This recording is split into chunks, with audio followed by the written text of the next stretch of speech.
Hey guys, what is up? Chris here with Cohesive Friendship Unit. Just me today. Apple is not the first company you think of when you think of video games. Maybe for mobile gaming, sure, but on the PC gaming side, certainly not. Well, Macs are actually fairly capable machines.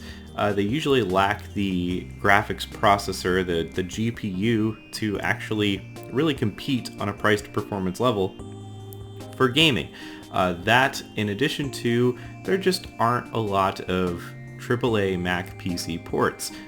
Mac is on a different architecture, games have to be ported from Windows to Mac, and you just don't see that happen a lot. I mean, sure, you do get the occasional AAA port, but for the most part, you're not buying a Mac to PC game.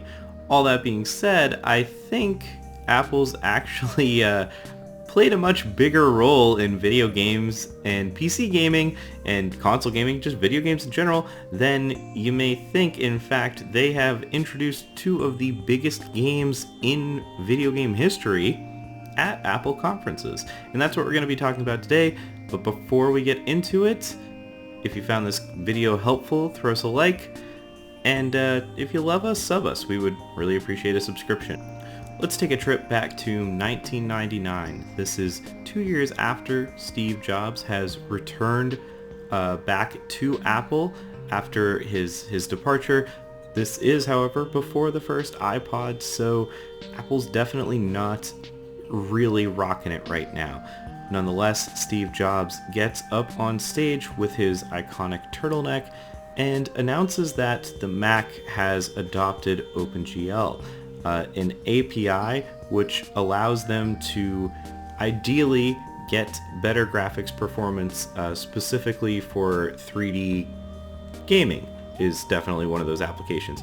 So he gets up on stage and he needs a demo to really illustrate how far the Mac has come now that they've adopted OpenGL. And what does he do?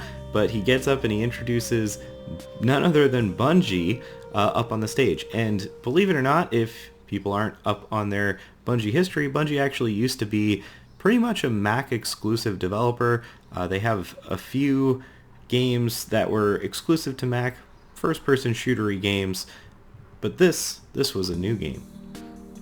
Bungie gets up and you hear the iconic Halo music, and yeah, Bungie introduces Halo for the Mac. Actually, Bungie was going to develop Halo as a Mac game. And I mean, we know what happened. Microsoft scooped Bungie up. Bungie pushed Halo out on the Xbox, and the rest is history. First-person shooters come to console. And yeah, that could have been very different had Halo launched on Macs and you did not see that game on Xbox.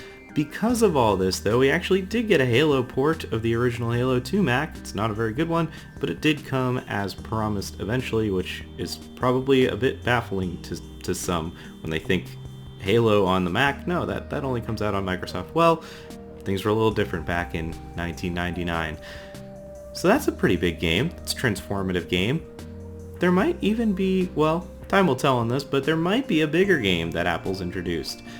In 2015, for the same reason, introducing a new graphics API that was going to allow better graphics performance on Mac hardware, Apple announces Metal. And who do they bring up to demo Metal but Epic Games? And Epic Games shows a little game called Fortnite.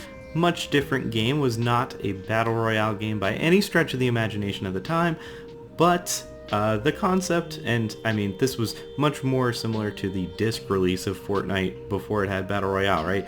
You are collecting resources during the day, then the storm comes, then you kind of hoard up with your friends, and it's player versus environment. You're killing enemies. And Apple first demoed Fortnite for the Mac using Metal, and that's just also kind of mind-boggling if you just look at where Epic has gone.